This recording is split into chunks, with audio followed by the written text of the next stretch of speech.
rekan-rekan mahasiswa.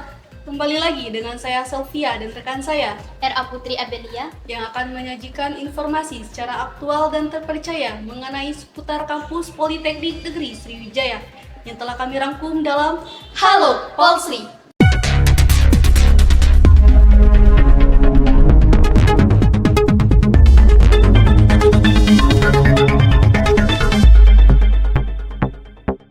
Berita kali ini datang dari Seleksi Nasional Penerimaan Mahasiswa Baru atau SNPMB tahun 2024 serta perubahan pada sistem SNBT yang berbeda pada tahun sebelumnya, di mana diperbolehkannya mahasiswa baru untuk memilih maksimal 4 program studi.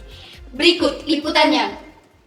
Seleksi Nasional Berbasis Tes atau yang biasa disebut dengan SNBT merupakan salah satu jalur masuk perguruan tinggi negeri atau biasa yang disebut PTN. Seleksi yang merupakan tes berbasis komputer ini membahas 3 submateri, yaitu tes potensi skolastik, penalaran matematika, dan literasi dalam bahasa Indonesia maupun bahasa Inggris.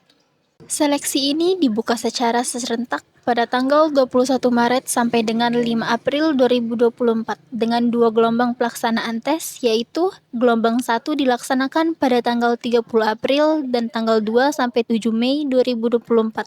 Sedangkan gelombang 2 akan dilaksanakan pada tanggal 14 sampai 20 Mei 2024.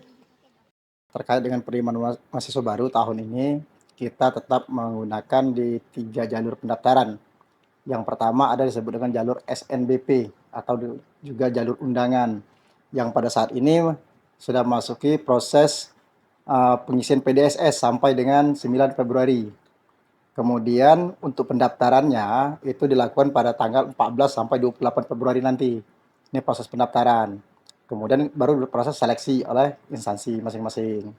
Nah, terkait dengan proses penerimaan mahasiswa baru ini juga, tahun ini banyak perubahan-perubahan yang dilakukan oleh kementerian, terutama terkait dengan tingkat kedisiplinan yang harus diperketat.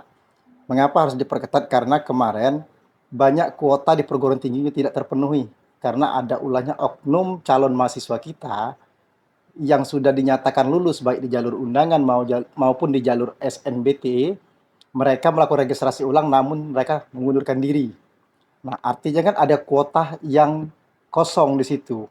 Mestinya ada kesempatan lain untuk mahasiswa lain, calon mahasiswa lain. Ternyata mereka tidak bisa punya kesempatan itu karena kuotanya sudah diisi tapi tidak diambil, tidak dipenuhi. Nah, dengan hal itu makanya kemarin dari pihak kementerian memperketat sehingga pada tahun ini jika peserta yang dinyatakan lulus baik di jalur SNBP, SNBT tidak melakukan registrasi ulang ataupun sudah meregistrasi ulang, mereka tidak melanjutkan perkuliahan. Mereka akan di blacklist selama 2 tahun. Baik di jalur SNBT maupun di jalur mandiri. Mereka tidak bisa masuk perguruan tinggi negeri manapun. Jadi itu konsekuensinya untuk di jalur SNBP ya. Jadi mereka pun sudah diumumkan dinyatakan lulus, tidak registrasi ulang, ataupun sudah registrasi ulang mereka tidak melakukan proses perkuliahan atau mengundurkan diri, mereka akan di blacklist selama 2 tahun. Jadi tidak bisa masuk ke perguruan negeri manapun di Indonesia. Nah, kemudian di jalur SNBT. Jalur SNBT juga sama seperti itu. Artinya kan punya satu kesempatan sekali lagi dia di jalur mandiri, mestinya punya kesempatan. Tapi jika mereka dinyatakan lulus, tidak registrasi ulang, mereka juga tidak bisa masuk ke jalur mandiri. Nah, kemudian terkait perubahan, itu perubahan utama. Kemudian perubahan yang kedua, sistem pemilihan program studi.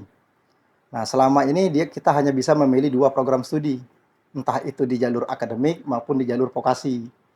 Nah, untuk tahun ini bisa 4 program studi pilihan. Tapi yang pilihan yang keempat itu ada catatannya. Mereka harus 2 memilih program studi di akademik dan 2 program studi di vokasi. Dan 1 harus diploma 3. Itu catatannya. Kemudian kalau pilihannya di 2 program studi, mereka bebas memilih. Entah di vokasi, entah di akademik. Mereka bebas memilih program studinya. Kemudian kalau dia di 3 pilihan program studi, 2 program studi akademik, dan 1 vokasi. Atau sebaliknya, 2 di vokasi, 1 di akademik. Dia harus silang, harus ada di vokasi dan akademiknya. Ya. Terkait dengan pengaruh. Karena pilihan program studinya menambah. Ya, tentu berpengaruh. pertimbangannya begini, mestinya 6 pilihan program studi. Karena kita ada beberapa jalur yang kita lakukan di vokasi dan di akademik kita kolaborasikan kemarin. Rencana kita di 6 program studi. Namun dari pihak kementerian menyetujui hanya 4. Nah, tentu berpengaruh luas karena kesempatan mereka memilih program studi itu luas. Nah, luasnya di mana? Karena kemarin mereka disempitkan, jika mereka berminat hanya 2 program studi di akademik, tidak bisa masuk ke vokasi. Tentu terbatas. Nah, sekarang diberi keleluasan karena ada syarat khusus. Seharusnya itu tadi, kalau dia 3 program studi harus ada 1 di akademik atau 1 di vokasi. Artinya kan biar dia merata. Berbeda dengan tahun sebelumnya, terdapat ketentuan tambahan yang mulai diberlakukan pada tahun 2024, yaitu bagi peserta yang dinyatakan lulus melalui jalur SNBT 2024 dan telah daftar ulang di PTN yang dituju tidak dapat diterima pada seleksi jalur mandiri 2024 di PTN manapun. Selain itu, juga terdapat perbedaan untuk ketentuan pemilihan program studi pada jalur SNBT tahun 2024. Peserta jalur SNBT diperbolehkan memilih maksimal 4 program studi yang terdiri dari 2 pilihan program akademik, yaitu sarjana, dan 2 pilihan program vokasi, yaitu diploma 3 dan diploma 4 atau sarjana terapan. Salam pers mahasiswa. Halo rekan-rekan mahasiswa, saat ini saya sedang bersama dengan salah satu siswa dari SMK Negeri 2 Palembang yang akan mengikuti seleksi nasional berdasarkan tes tahun 2024. Baik, sebelum memulai pertanyaan, boleh adik memperkenalkan diri terlebih dahulu? Perkenalkan, nama saya Muhammad Bintang Alfari, saya adalah siswa kelas 12 Teknik Mekatronika dari SMK Negeri 2 Palembang. Baik, apa persiapan adik untuk mengikuti SNBT pada tahun ini? Saya sudah menyiapkan beberapa hal seperti belajar materi online dari YouTube, mereview materi tahun kemarin, dan mengikuti TO-TO online yang ada di internet. Oh, banyak ya persiapannya. Nah, seperti yang kita ketahui bahwa SNBT tahun ini mengalami perubahan yang signifikan dengan tahun yang kemarin. Apakah perubahan tersebut memberikan peluang yang besar bagi Bintang untuk lulus di perguruan tinggi? Sebenarnya bisa dua sisi sih, bisa besar, bisa kecil.